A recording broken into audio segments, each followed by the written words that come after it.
Hello there, guys. Welcome back to another episode of E&Ftv. Today, we're joined by the brilliant Michael McCartan, who is the Chief Growth Officer at Atomize.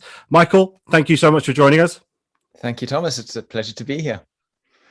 It's good to finally get you on. Actually, we've been talking about this for a little while, so to finally get round to it has actually been quite good.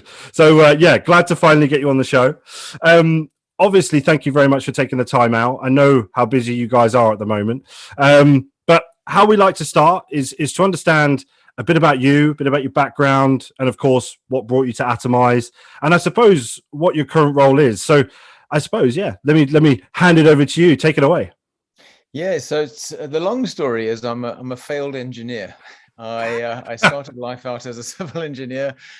And I, to be honest, wasn't very good at it. And I'm South African. And when I decided to come over to the UK, I decided that it was a good time to do a career change. So I worked for a software company in doing structural analysis software. And then my next job after that was actually working in hotel tech. It was around the time that the OTAs were just emerging, and they were looking for hotel connectivity. And Pegasus, which is now Disco, had the switch that connected all of the main CRSs to the GDSs, and it became a natural place for those OTAs to connect to get hold of the inventory that they wanted to sell in real time. So that was my beginning. Spent 10 years mainly doing distribution related stuff in a variety of roles, and then I moved on to eRev Max, where I became the CEO, and that was sort of an introduction into business intelligence and channel management. I continued my sort of distribution experience there, and then ended up being managing director of Duetto as they were entering the Europe, Middle East, and Africa. I was appointed managing director. They had one customer at the time, and when I left nearly 5 years later, they were a dominant force in revenue management systems. Yeah. And after I left Duetto, did my own thing for a little while, worked very closely with a good friend of mine, Stephen Burke at Scient, who are an outsourced professional services company. And it was during my time at Scient, where I was helping Stephen with projects and business development, that I came across Atomize, and they said, "We don't need your services right now, but why not come and join the team?" And that's what I'm doing. And really, I wear many hats at Atomize. I'm sort of responsible in part for promoting the brand, evangelizing about our proposition. I do a bit of business development. I look after our partnerships, and I do a bit of selling. I look after the UK from a sales perspective. So it's quite a hybrid role. We're a small team, so we have to wear many hats and kind of get our hands dirty. I was going to say, it just keeps it exciting as well. I suppose it's not just one role, but many. And I suppose in the times that we find ourselves in, those are the strongest people out there, I think. It's extremely exciting. I mean, I'm not a big corporate person. Probably the biggest company I ever worked for was 1,000 people, which isn't, it sounds big, but it isn't big when you look at all the global national companies out there. I'm much more a small company guy. I like getting involved in all sorts of things, and I think also just being involved in the decision making and driving the direction of the company. And being Atomize is really still a startup. It's only been around for a couple of years in market, and part of that time was during COVID. So, it's all hands on deck. We all have a very strong voice in the company and in determining the direction we follow and the strategy we follow, and that excites me tremendously. Yeah, I can imagine. I bet it's again, for anybody working in those large corporates, I can imagine somewhere like Atomize is a breath of fresh air, where you do feel very much part of a close-knit team, rather than this sort of preconception of being a number within a business rather than somebody, and I can imagine that's sort of a big part of working for Atomize. Absolutely. I certainly feel that I'm creating the future rather than just being a part of it, sort of a bystander and an observer. I think it's my responsibility alongside my colleagues at Atomize to really make it happen. And so far so good. We've got a long way to go. There's no doubt. I mean, as the challenger, as the new kid on the block, and there's several of us. We've got a lot of hard work, hard yards to cover before we become a mainstay in the environment. So yeah, Sure. but that's exciting. That's exciting. No, exactly that. The journey in that is going to be, well, I suppose it already has been, but it's going to continue to be as exciting as ever, especially as you do grow and grow and grow. I wanted to touch on a few things actually that you've written about, and it's actually touching on sort of the centralization of revenue management operations and the effect that COVID has had on that. I mean, what are your thoughts on that? Yeah, so for a long time, we have spoken about breaking down the silos within hotel operations. Yes. And you have your sales, your marketing, your loyalty, your distribution, et cetera, et cetera. Yeah. And we've all recognized that having these silos is not optimal, it's not effective. People operate, often with their own objectives and KPIs that are actually counterproductive to some of the other teams. So it's not an ideal environment to actually maximize the opportunity. But the reality is those silos have remained in place for pretty much all of that time. And it was only through COVID, where a lot of people got furloughed, a lot of people were made redundant, unfortunately, that owners and operators realized that they had to do more with less, that they had to make the people that they had left behind more efficient, more effective, and wear many more hats. And one of the positive consequences of COVID, in my opinion, is the recognition not the recognition, actually, the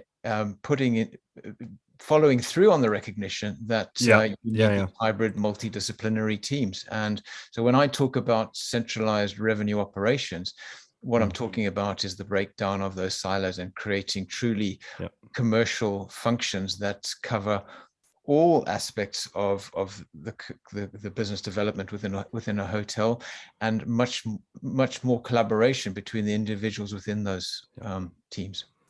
I think this has been a point that has been touched on so much because it is such an issue. I know you and I've spoken about this in the past, but also, I've spoken about it on various different platforms. I suppose from your perspective, this sort of trend, what do you think that means for the tech side of things, that sort of ecosystem? What does that mean for that side of it? Yeah, so bizarrely, the technologies that were developed pre-COVID supported those silos in many respects, because they were invariably very complex, designed to solve very complex problems, and designed to work within that siloed environment. So rather than breaking down the silos, they actually reinforced the silos, actually built the walls between the silos, made them stronger, because they were very complex applications that needed specialist users. So and I'll use revenue management as an example, but it doesn't just apply to revenue management, it applies to all parts of the hotel operations. You are the specialist revenue manager. You are the person that understands this technology and all its complexity. You are the only person, or a handful of people that knows how to get the most out of it. And the more those people spent in front of their computers using these applications, the more they excluded other people from the conversation and the use of those applications. So what has happened as a sort of consequence of now finally these silos being broken down and creating these centralized operational teams, is that the technology, the underlying technologies, is now becoming more of an ecosystem, where these individual applications are actually speaking to each other in a more seamless manner, and there's far more automation, far more intelligence within these applications. So you don't just need specialist users to drive them. I almost use the analogy of a car. None of us have, well, very few of us that drive cars are mechanics. And back in the day when cars first came out, you needed to be pretty handy in case your car broke down. You needed to tinker with the engine. We've all seen that in the movie. And these days we don't care. We get in the car, it starts, it works. We don't even check what's going on anymore. We just assume you wait for a light on the dashboard, right? Then you're like, oh God. Well, that's what these applications are now. They're lights on the dashboard to say, okay, you need to have a look at. Other than that, they should be operating for the most part seamlessly in the background. And so I think it's up to the technology companies to actually create this really this ecosystem that doesn't just benefit themselves, the individual companies within the ecosystem. It benefits all companies and ultimately benefits hotels. So it's a huge responsibility. And I, obviously we've seen with some newer cloud-based technologies coming through that a lot of those historical barriers that existed technically are going away, and to do an integration now with a PMS for a company like Atomize can take 2 or 3 days versus 3 or 4 months previously. And I think this is just going to accelerate it more and more. And those technology companies that don't embrace this open ecosystem, this open API movement, if you like, where there's this free sharing of data, are really going to get relegated to the scrap heap over time. It won't happen overnight, but why would you as a hotel owner want to work with a company that is maybe good in some respects, but is not prepared to acknowledge its shortcomings and work with other companies to plug the gaps? Yeah, I think it's one of these things where, for all the awful stuff that everyone's had to go through due to COVID, from a disruptive perspective, to really shake things up and almost drive a necessity for change, it's actually, as you say, it's accelerated that quite dramatically. And it's really brought, it's a strange one, it's really brought these new kids on the block into the limelight, right? It's brought them into the sort of forefront of what's going on in terms of innovation from a tech perspective. But it's also shone a big light on what was not so great, let's say, about the sort of legacy systems and so on that have been around for donkeys. And it's an interesting time. And I suppose, again, for somebody like Atomize or the sort of the newer sort of tech solutions, it's really give them a big boost, in terms of platform and visibility. Huge. I mean, I know, and having spent nearly 20, or actually over 20 years in the industry, how many tech companies, people who came to market with a great idea, solving a difficult problem in the industry, ended up failing because not because of their own inability to promote and sell or demonstrate value for hotels, but the barriers that they had to overcome just to get off the ground. It was unbelievable how restrictive some of the incumbents were in actually collaborating and allowing access to the data that they sat on. Selfishly, because the hotels would have benefited. We as an industry would have benefited. We wouldn't be, the third last industry on the digitalization chart. We would be right up there. And it was an own goal in many respects. And that's changed. I think we're going to see far more innovation, many more new companies coming through. And the other thing that's really interesting is that hotels have more choice now, because with these sort of API first companies, open API companies, they're not trying to be all things to everyone. They recognize their shortcomings. They realize that they can't be revenue management system providers. They realize that they can't be guest engagement tools or whatever the case may be. And so they're saying, go and choose the best of breed. You go and do, it's a la carte now. You go and choose what you want. You put it together and you get the solution that's best tailored for you, not what comes out of the box from us. And I think that's a huge step change for the industry. I was going to move on to something, but just before I do that, I wanted to ask, so I obviously come from a sales environment, obviously recruitment being a sales environment. I've had to change the way that I've approached that with clients and so on. How has this sort of landscape, I suppose, changed the way you guys at Atomize are talking to your clients? Is there a different focus on different elements of the business? Whereas before, I know something we're actually going to be coming on to, but the sort of real-time sort of pricing automation and so on, that's, a fantastic sort of selling point. But with the sort of integration and sort of working seamlessly with other tech stacks and so on and so forth, has that been now your focus, or how have you sort of approached the sales process, I suppose? Yes, I mean, just so Atomize, we fall under the revenue management umbrella, but the reality is, if you compare us to some of the other revenue management systems out there, we only solve a portion of the requirements, shall we say, the revenue management requirements. Crudely speaking, I would say that there are three pillars to revenue management. You've got your strategic business intelligence, where you're analyzing your business, you're looking at where your business is coming from, what the profile of that business is, et cetera, et cetera. So I call that strategic business intelligence. The next is your financial forecasting. The owners in particular, but also the operators, will want to get a sense of where the business is going.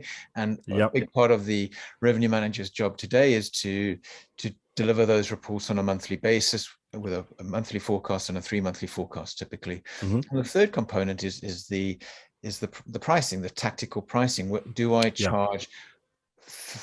£120 or £122 for this room on this day in the future? And Atomize focuses on that last bucket.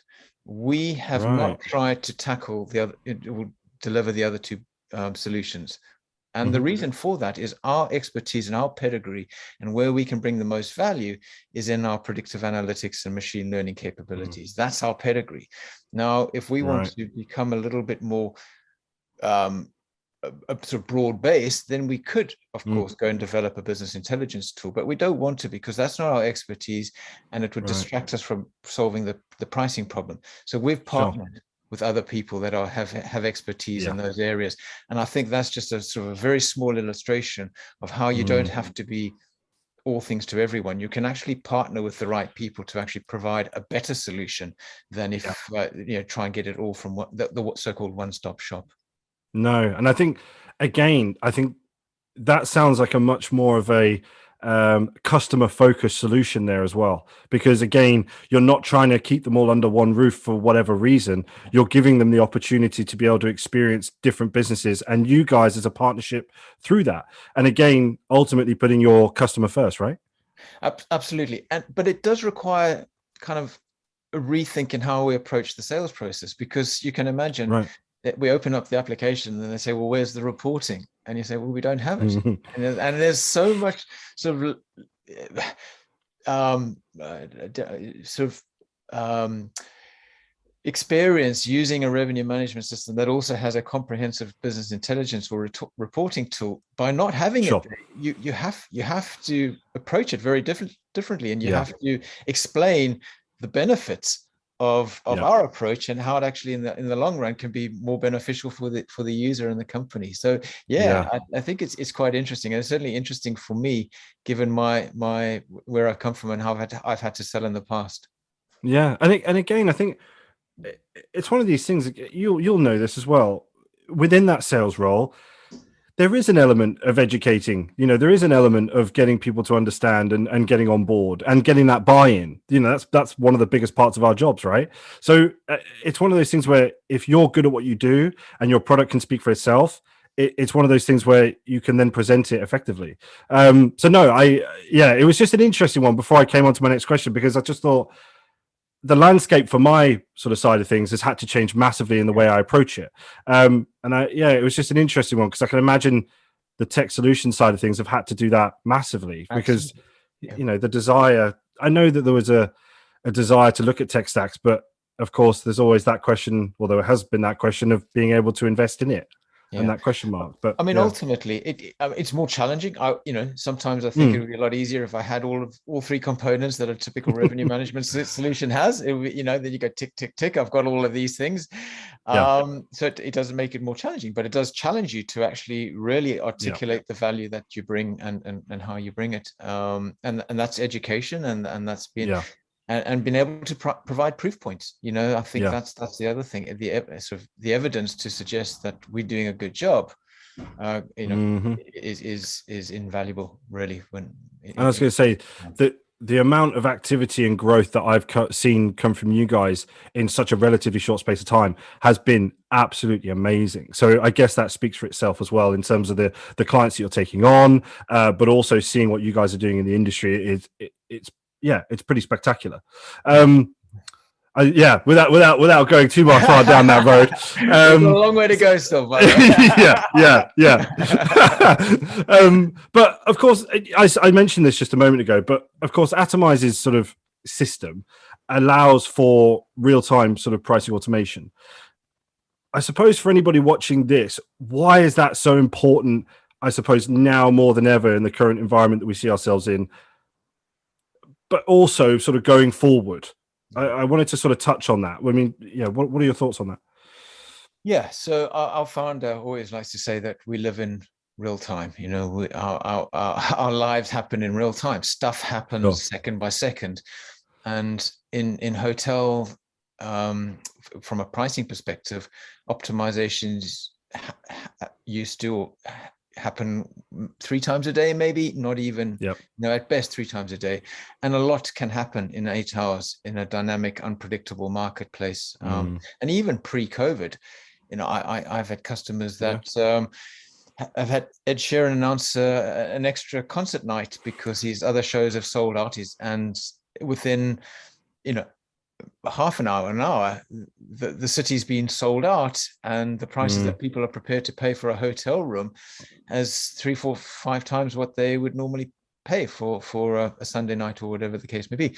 And that just demonstrates that, and most hotels in that situation would have sold out at the low rate of £50 or £60, whatever the case may be, because they wouldn't have seen that change in market dynamics as a result of someone like Ed Sheeran announcing a new concert.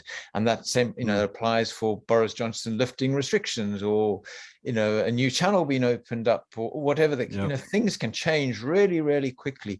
So being able to respond or identify market changes in real time and then price in response to those changes in real time can add significant amounts of revenue to the hotel operation. And we see that we've had hotels that took on Atomize during the pandemic and said, I don't have the resources, nor do I necessarily have the capability, the in-house staff, to really analyze what's going on. I'm just going to turn on autopilot. And autopilot in our world means that we optimize and change prices whenever. We're a 24/7 revenue manager sitting in front of them, analyzing thousands and thousands of data points and detecting what's going on, and then repricing based on what they see.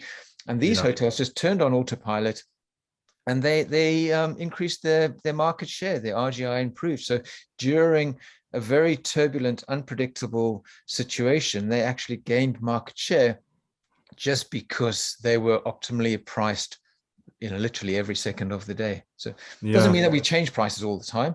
We just change prices in response to those demand changes. But having your finger on the pulse makes the world of difference. I couldn't agree more. And I think who doesn't want a 24/7 revenue manager, looking at it at all times. The other thing I was going to ask is, in terms of sort of the system, I suppose, and that specifically, how applicable is that in terms of the hotel size, or if we're looking at wider accommodation providers as well, or in terms of their sophistication?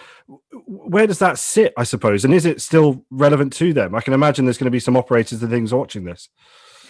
Yeah, so the size of the operation doesn't necessarily matter much. I think it's more a mindset. I promote this, or Atomize promotes this concept of lean revenue management. So if you can be a big organization that says we want to sort of approach revenue management or commercial operations in a lean way. We're going to have a handful of people wearing multiple hats, this multidisciplinary team that is going to invariably be centralized, but they could still be on property as well, or hybrid, or remote at home. So I think that's another positive out of the pandemic. But if they've decided that they want to do more with less and automate the things that can be automated, then Atomize is a good fit for them. If it's an organization that has a rich revenue pedigree and a robust